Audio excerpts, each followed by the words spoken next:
Agli allarmi lanciati dalle associazioni di categoria della provincia di Venezia per l'introduzione di dazi generalizzati al 15% tra Unione Europea e Stati Uniti, si aggiunge anche quello della CGIL, che individua conseguenze serie proprio per la conformazione economica di questo territorio, contrassegnato da una rete di piccole e medie imprese artigiane.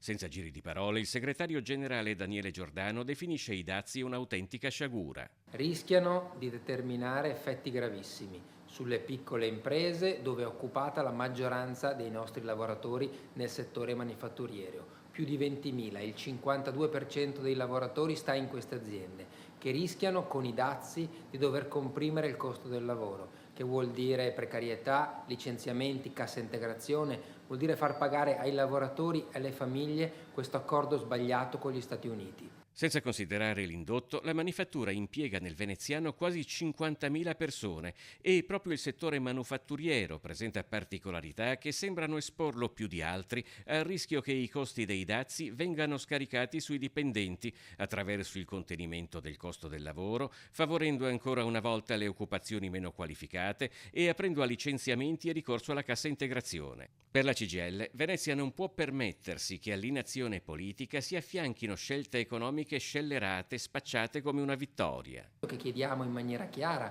alle forze politiche e alle istituzioni è di schierarsi dalla parte del lavoro, della nostra industria, tutelare il nostro tessuto produttivo ed evitare anche scelte sbagliate come quelle di spostare la produzione. Già oggi una grande impresa nel nostro territorio, Fincantieri, operano negli Stati Uniti, noi chiediamo che gli investimenti restino qui e che non vengano spostati.